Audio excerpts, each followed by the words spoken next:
The Health Report at BBC News. Organisers at the Montreal World Health Organization conference have stated that their goal for the conference is to create a charter for refugee health.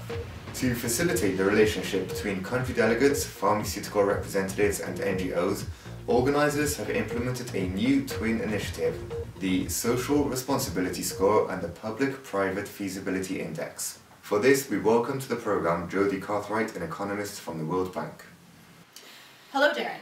Why do the organisers include these two indices? Well, first and foremost, it is important to consider that although the countries will be the ones who will write, vote on, and ultimately attempt to implement the Charter, much of the actual work will be done by NGOs, with much of the medical supplies coming from pharmaceutical companies. Therefore, in order for the resolutions to have any meaning, the countries will need to include the representatives from both the NGOs and the pharmaceutical companies in their negotiations. Does that leave the door open to undue influence from non-state actors? Not at all. After all, it is only the representatives of nations who have the right to submit a resolution for debate, and only they can vote. Of course, some of the countries who are beholden to pharmaceutical companies have been known to submit resolutions that are essentially crafted by the pharmaceutical companies, so there is a bit of meddling in certain areas. Of course, this is only natural. The pharmaceutical companies are important cogs in the economies of advanced nations, and so will have a vested interest in whatever resolutions are submitted. And their intentions are generally more economic than the NGOs.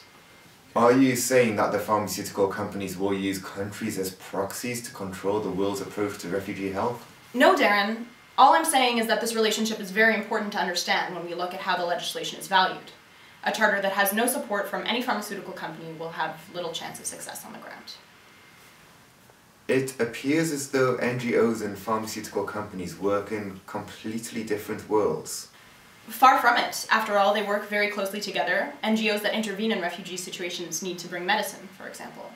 One thing that we've seen, however, is that although pharmaceutical companies have the tendency of working together to create market conditions that will benefit them all, often throwing their collective weight behind certain pieces of legislation, NGOs seem to be less likely to coordinate. And we have seen that this lack of coordination can be quite costly, both in monetary and health-related terms.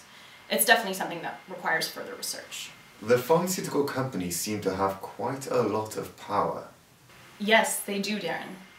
However, you also asked about the NGOs. Their support is important too, since, after all, it is NGOs who usually set up refugee camps and provide the technical and medical support on the ground level.